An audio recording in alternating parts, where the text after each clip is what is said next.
امنیت و سرجمعی، فضای آسایشته، عدالت اجتماعی، برابر حقوقی، تأمین حقوق و منفعت‌های انسان و شهروند بر رشد و انکشاف بخش‌های دولت مساعدت می‌کند. ما سیاست عاقلانه نتیجه تلاش، زحمت و خرد سازنده آینده بینانه رهبریت دولت و حکومت است که خلق تاجیک به این نعمت بی‌بها صلح و وحدت کامل رسیده شهروندان مملکت در فضای آسایشته وطن زندگی دارند. نوابسته از این همه امکانات موجوده در ردیف پیشرفت و دستاوردها متاسفانه جنایت و جنایتکاری همچون یک ظهورات نامطلوب گاه به وضع جامعه و روزگار شهروندان تا اندازه تاثیر می‌رساند. گرچند وابسته به افزایش اهالی سال تا سال شماره جنایتکاری کمتر به نظر رسد هم، ولی همانا برخی نفران علاهیده با صادر کردن کرداری به جمعیت خوفناک حیات خود را داغدار نموده به آرامی دیگر شهروندان نیز خلل می‌رسانند. در مقایسه با سالهای پیشتر مشاهده می‌گردد که در دوام سال 2023 صادر شدن جنایت با راه اصولهای مخصوصاً خطرناک در حدود جمهوری تاجیکستان کم گردیده است. وزارت کارهای داخلی همچون یک ساختار مهم حفظ حقوق در برابر آنکه صادرکنندگان جنایت را دستگیر نموده به جوابگری جنایتی جلب کند، پیش از همه کوشش می نماید که همه گونه کردارهای ضد حقوقی را نیز پیشگیری نمایند. البته با این مقصد کارمندان وزارت کارهای داخلی پیوسته در جامعه از خطر و تهدید جنایتکاری به خصوص شامل گردیدن به رویه، سازمان و تشکیلات اکستریمیستی و تروریستی هشدار می‌دهند. نتیجه چنین کردارهای فهماندهی بود که در دوام سال 2023 جنایت‌ها در سمت عملهای تروریستی و سوءقصد به آن در شکل دیورسیا، تخریبکاری به قید گرفته نشده است. ولی در مدت سپری شده سال 2023 دیگر شکل‌های جنایت‌های وزنین و مخصوصاً وزنین به قید گرفته شدند که نوابسته از چی گونه و با چی طرز صادر گردیدن آشکارسازی آن از طرف میلیسیای تاجیک در سطح ضروری به راه مانده شده است. سری وقت و با استفاده متد و اصولهای فعالیت اپراتیوی جستجویی کشودن کردار و حرکت‌های به جامعه خطرناک جنایت این از دانش و ملکه بلند اپراتیوی کارمندان میلیسیا گواهی می‌دهد. کارمندان بخش فعالیت اپراتیوی جستجویی مقامات کارهای داخلی با دایر کردن چاره‌بین‌های اپراتیوی تحت مشاهده‌های اپراتیوی قرار دادن موضع جنایت راه و اصولهای جنایتکاران را آشکار نموده به کردارهای جنایتی آنها خاتمه می‌بخشند. یکی از جنایت‌های بس و تشویش‌آوری که بی‌واسطه در زمینه صادر شدن آن سلامتی اهل سیاره آسیب جدی می‌بیند و منبع سرمایه‌گذاری دیگر شکل‌های جنایت‌های مخصوصاً وزنین از قبیل تروریسم، اکستریمیسم و گردش غیرقانونی سلاح است. این گردش غیرقانونی واسطه‌های نشه‌دار است. گروه‌های متشکل نشه‌جلب ترانسمیلی به واسطه با گروه‌های متشکل سلاح به دست جنایتی، سازمان و تشکیلات‌های تروریستی و اکستریمیستی رابطه ضد جنایتی داشته در عملی کردن مقصدهای جنایتی خود فعالیت یکجایی می‌برند. طبق تجربه و معلومات‌های اپراتیوی آن مبلغ‌هایی که از حساب پهن و فروش واسطه‌های نشه‌دار به دست می‌آیند به خرید سلاح، لوازمات جنگی، فعال گردانیدن رویه، سازمان و تشکیلات‌های تروریستی و اکستریمیستی مبلغ گذاری کرده می‌شوند. پس معلوم می‌شود که گردش غیرقانونی واسطه‌های نشه‌دار نه تنها به ضعیف گردیدن سلامتی انسان، اینچنین به جنایت‌های دهشت‌آور دیورسیونی و مفکوره اهل بشریت ضرر جدی جبران ناپذیر می‌رساند. در رفت فعالیت اپراتیوی خدمتی هم‌ساله وزارت کارهای داخلی جمهوری تاجیکستان فعالیت جنایتی نشه‌جلبان به خصوص گروه‌های متشکل نشه‌جلبی ترانسمیلی را برباد داده در این زمینه از آنها مقدار زیادی واسطه‌های گوناگون نشه‌دار مصادره می‌گردد.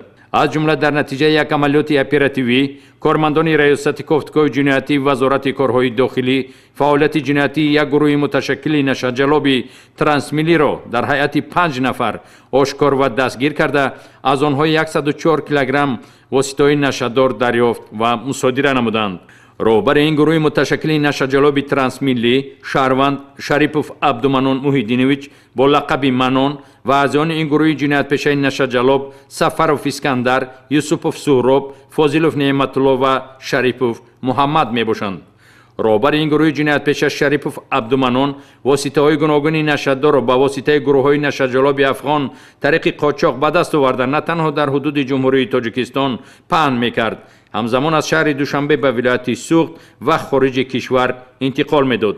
به این مانند گمانبر شده افضلوف ژنیبک Қубатбекович, соли таваллудаш 1992, зодаи ноҳияи Мурғоби вилояти Мухтори Кӯҳистони Бадахшони Ҷумҳурии Тоҷикистон, истиқоматкунандаи шаҳри Оши Ҷумҳурии Қирғизистон бо роҳнамоии шарикони ҷиноятиаш аз ҷумҳуриҳои ҳамсоя ба Тоҷикистон омада бояд 57 килограмм воситаи нашадори нави ҳашишро ба ҳамсоя кишвар интиқол медод, дастгир карда шуд.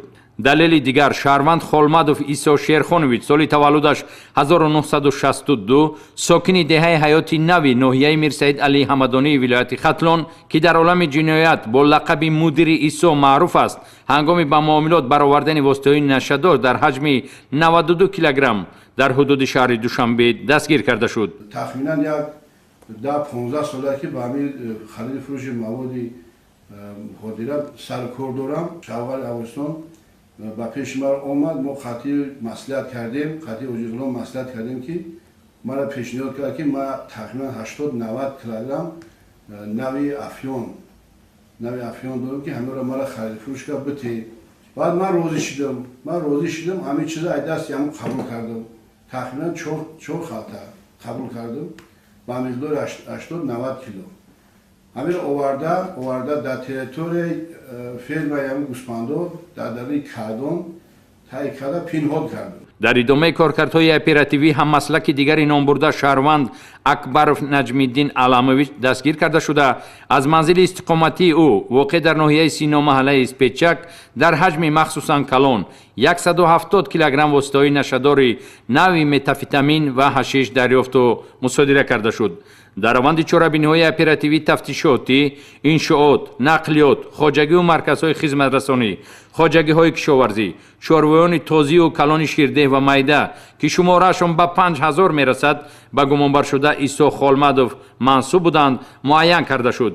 ин нашаҷалоб наздики 4000 гектар заминҳои таъиноташон кишоварзиро дар ҳудуди ноҳияҳои Мир Саид Алӣ Ҳамадонӣ ва Шамсиддин Шоҳини вилояти Хатлон аз ҳисоби фурӯши наша ба даст оварда, инчунин шумораи зиёди автомошинаҳои гуногун тамғаи арзишманд, якчанд техникаҳои кишоварзӣ, нуқтаҳои фурӯши сӯзишворӣ, мағоза ва дигар иншоотҳое ки барои парвариш ва нигоҳубини чорво пешбинӣ шуданд, садҳо миллион сомониро ташкил медиҳанд, бо роҳи ҷинояти нашаҷалобӣ соҳиб шуда буд, ба манфиати давлат рӯёнида шуд. ҷомеа хуб огаҳ аст ки охирҳои моҳи апрели соли 2023 кӯшиши амали террористӣ аз ҷониби ҳаракати Толибон бо истифода аз ду шаҳрвандони ҷумҳурии Тоҷикистон дар мавзеи Язғуломи ноҳияи Ванҷ барбод дода шуд. дар ин амалиёти безараргардонӣ дар радифи дигар кормандони мақомотҳои қудратии мамлакат саҳми вазорати корҳои дохилӣ назаррас буда, ҳайати воҳидоти таъиноти махсус ва раёсатҳои оперативии вазорати корҳои дохилӣ бо ҷасорату малакаи баланди касбӣ бе талафот амалиёти безараргардонии террористонро муваффақона ба анҷом расониданд. мақсади ҳамешагии роҳбарияти олии кишвар ин сарҷам ва як иттиҳоди комил сохтани миллат аст. новобаста аз он ки баъзе аз ҳамватанони мо аз ҷониби иттиҳоду ташкилотҳои экстремистию террористӣ фирефта шуда ба амалиётҳои мусаллаҳонаи кишварҳои чун Ироқу Сурия ва Афғонистон ҷалб гардида буданд, дар доираи пешбинӣ намудаи қонун бо кӯшиши кормандони вазорати корҳои дохилӣ ва дигар вазорату кумитаҳои дахлдор шумораи зиёди ҳамватанони мо аз хориҷ ба ватан баргардонида шуданд. дастгир кардани гумонбарони ҷиноят содир карда ё худ шахсони дар ҷустуҷӯи расмӣ қарор дошта яке аз самти муҳими фаъолияти кормандони милитсия ба ҳисоб меравад. дар ин самт метавон аз натиҷаҳои назарраси оперативии кормандони мақомоти корҳои дохилӣ ёдовар шуд.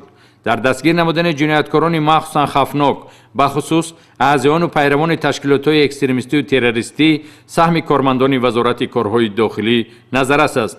кушодани ҳама гуна шаклҳои ҷиноят аз қабили одамкушӣ, ғоратгарию роҳзанӣ, пешгирӣ ва ошкор кардани гардиши ғайриқонунии воситаҳои нашадор, мусодираи силоҳ бо истифодаи методҳои оперативӣ албатта кори осон нест, чунки ҷиноятпешагон низ ҳар лаҳза барои амалӣ кардани мақсадҳои хатарноки худ роҳу воситаҳои нави ҷинояткориро истифода менамоянд. санаи 23 июни соли 2023 ҷинояти одамрабоиеро ки дар нисбати муовини раиси ҷамъияти саҳомии кушодаи Орионбонк Исматуллоев Шӯҳрат як гурӯҳи муташаккили ҷиноятӣ содир карда буданд ва оқибат ба ҷинояти махсусан вазнин одамкушӣ анҷом ёфт, дар ошкору муайян ва дастгир кардани аъзоёни гурӯҳи муташаккили ҷиноятӣ кормандони вазорати корҳои дохилӣ саҳми босазо доранд. аксар маврид содиркунандагони ҷиноятҳои махсусан вазнин бо ҳар роҳу восита از جمله با نیست کردن ایزی جنایت کردار خود را روی پوش کردنی میشوند. در ناحیه ظفرآباد ولایت سوخت گمانبر شده زاکر اعظمов همسر 36 ساله و فرزند 9 ساله اش را به هلاکت رسانیده جسد آنها را آتش زده بود. سربستگی جنایتی مخصوصا وزین دیر دوام نکرده با سازمان دادن گروه کاری از حساب کارمندان با مهارت اپراتیوی در ولایت سوخت اسرار جنایتی خونین آشکار گردید. غیر قانونی نگاه داشتن سلاح آتشفشان در منزل استقامتی البته عاقبت خوب نداشته در برابر جنایت بودن باز میتواند به حادثه های دهشتبار باعث گردد. شهروند تویچیو صابر ساکن ناحیه جیهون ولایت ختلان یک عدد سلاح آتشفشانی تمغه اتومات کلاشنیکوف را با 3 عدد تیردان با تیرهایش تصرف نموده در محیط خانواده نگهداری میکرد.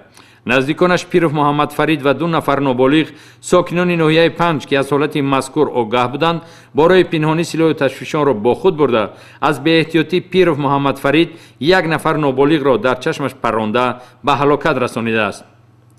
در اساس اخبارات اپراتیوی و عملی سازی چارابین‌های اپراتیوی با کارمندان ریاست مبارزه بر ضد جنایت‌های متشکلی وزارت کارهای داخلی میسر گردید که فعالیت یک گروه متشکل جنایتی را از حساب شهروندان جمهوری تاجیکستان و ازبکستان که در حدود جمهوری قزاقستان فعالیت جنایتی می‌کردند معین و دستگیر سازند. اینها شهروندان جمهوری تاجیکستان ساکنان ناحیه شاه منصور شهر دوشنبه حسنов سهرابجان محمداللهویچ رهبر گروه متشکل جنایتی با لقب ریژی، رسولوف رستم محمدعلیویچ با لقب روستیک، سالیو فیضعلیف شیرالیویچ با لقب فدیه، آدینه‌زاده منوچهر موسی ساکن ناحیه قبادیان ولایت ختلان با لقب درویش. نامبرشدگان گویا در حدود شهر الماتی جمهوری قزاقستان در این آن شرکت‌های ساختمانی فعالیت مهنتی می‌کردند، اما اصل واقعه دیگر است. با 4 نفر ذکر شده شهروند جمهوری ازبکستان شوکوروف جاویدان اسالبویویچ شریک جنایتی شده با تپانچه و کارد مسلح در انشاءاتی که شهروندان تاجیک فعالیت می‌کردند سراغ آنها را گرفته سپس از پی راهزنی و غارتگری مبلغ‌های مهاجران مهنتی تاجیک می‌شدند. سهراب، رستم فیضعلی و جاویدان برای از خود چهره جنایتی ساختن با بیرحمی مخصوص مهاجران مهنتی تاجیک را مورد لط و کوب قرار داده با تهدید به هلاکت رسانیدن هر کدامی را عهده‌دار می‌کردند که ماهی برای راهبر گروه جنایت پیشه و اعضایان آن از 200 تا 800 هزار تنگه اسعار ملی قزاقی باید حق دهند. اعضایان این گروه متشکل جنایتی می‌پنداشتند که در کشور خارج بر راهزنی و غارتگری، تمجویی برای ارعاب، شانتاژ هموطنان خود را زیر اطاعت خود درآورده با راه جنایت فراغت خواهند کرد. چون از کردار جنایتی گروه جنایت پیشه مقامات حفظ حقوق جمهوری قزاقستان آگاه گردیده گمانبران برای رهایی از تعقیب جنایتی با مقصد پناه جستن به حدود جمهوری تاجیکستان فرار نموده بودند. اما 4 تن اعضای فعال گروه متشکل جنایتی از طرف کارمندان وزارت کارهای داخلی جمهوری تاجیکستان دستگیر کرده شده با حکم سود و مهلت‌های طولانی روانه محبس گردیدند.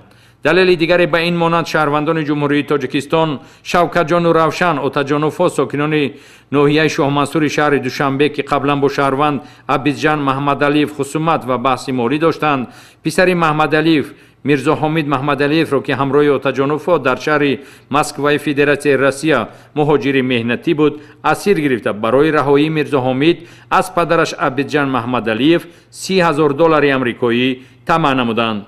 عبیدجان محمدعلیف برای حل مشکلات پیش آمده و رهایی فرزندش به ریاست مبارزه بر ضد جنایت‌های متشکل وزارت کارهای داخلی جمهوری تاجیکستان مراجعت کرده گمانبران سری وقت دستگیر کرده شدند.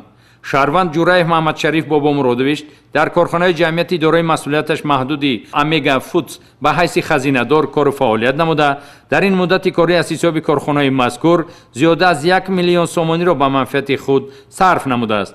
با مقصد رویپوش نمودن کمبودی خود مبلغ‌های باقی مانده کارخانه را که 2,496,000 سومانی را تشکیل می‌دهند با مقصد گویا به بانک سپاریدن در داخل نقلیات خود جایگیر نموده هنگامی در کوچه نعمت قربایف رسیدن از روی نقشه پیشکی تحریزی نمودهش عمل نموده بر روی خلطه‌های پر از پول سوزشواری بنزین پاشیده افت-ماشین را آتش زده است.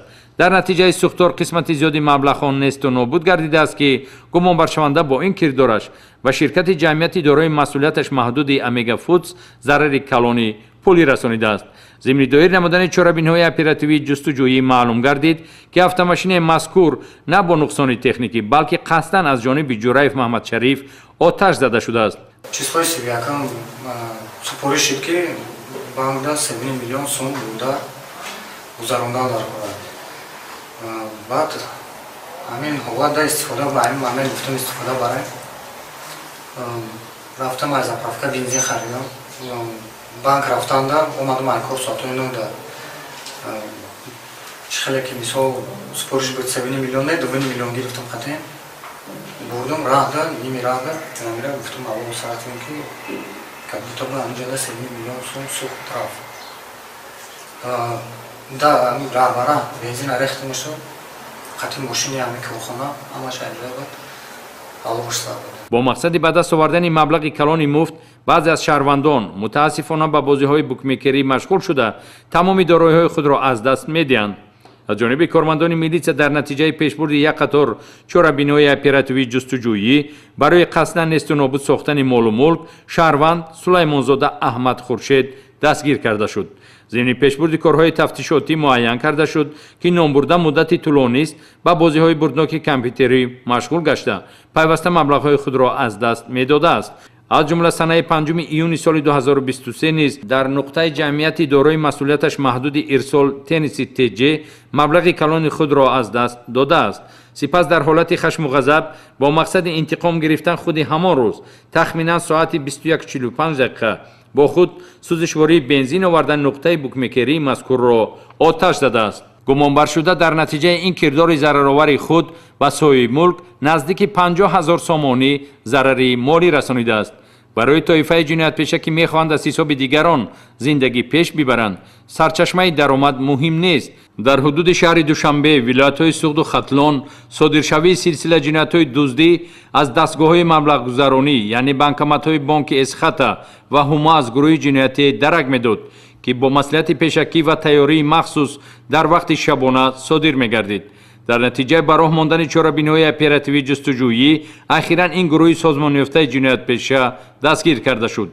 در نتیجه معین کرده شد که راهبری این گروه جنایتی را شهروند حسن و فرهاد استقامت کننده ناحیه تیمورملیک ولایت ختلان که قبلا برای صادر نمودن جنایت دزدی سود شده بود بر عهده داشته با جلب شهروندان قربان و شهرت و ظهورزاده مونیس این گروه را سازمان داده است.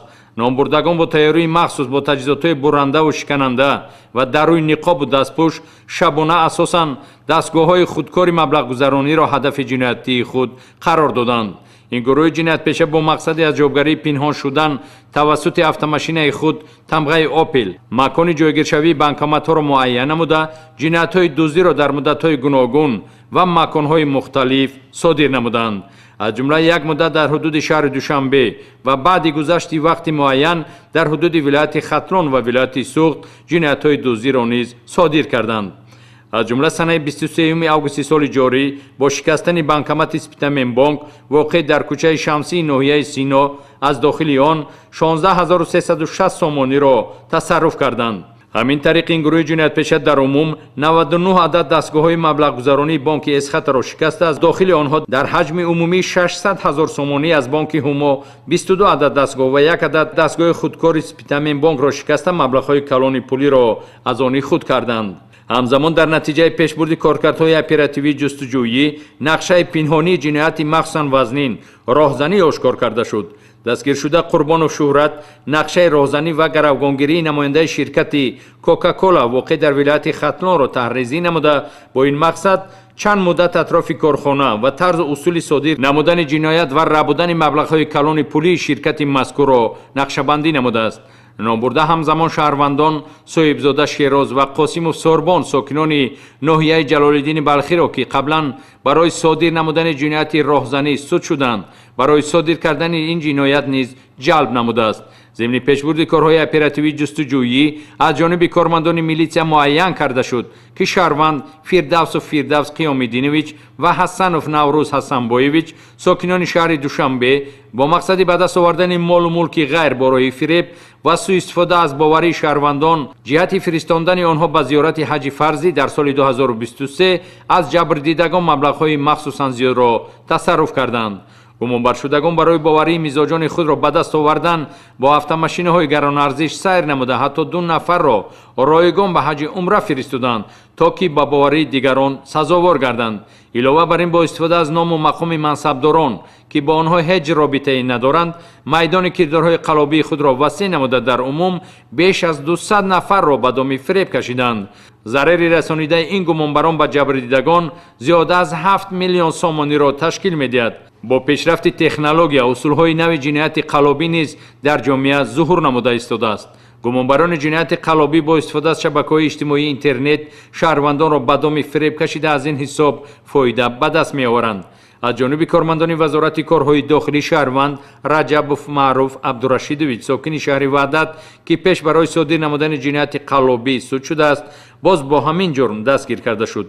номбурда бо мақсади ба даст овардани фоидаи пулӣ дар шабакаҳои иҷтимоии интернетии сомонтиҷӣ саҳифаи худро ҳамчун таъмиргари мебел кушода бо истифода аз боварии шаҳрвандон ба ҷинояти қалобӣ даст задааст. гумонбаршуда раҷабов маъруф худро директори ҷамъияти дорои масъулияташ маҳдуди сомонтур муаррифӣ намуда ба мизоҷон барои таъмини манзилҳои иstiqоматии онҳо бо рахти хоб ва ҷевон аз корафтодагон маблағҳои калони пулиро гирифта фиреб додааст. аз кирдорҳои мардумфиребонаи номбурда 5 нафар шаҳрвандон ҷамъ ба маблағи 100 000 сомонӣ зарар диданд. ба муомилот баровардани асъори қалбакӣ ҷиноят дар соҳаи фаъолияти иқтисодӣ ба шумор рафта дар баробари зарари моддӣ расонидан ба шаҳрвандон гардиши пули қалбакӣ манфиатҳои иқтисодии давлатро низ халалдор месозад. кормандони милитсия сокини ноҳияи темурмалики вилояти хатлон алимов орифҷон асомуддиновичро баъди ба муомилот баровардани 8 адад купюраи 100 доллараи қалбакӣ дастгир карданд.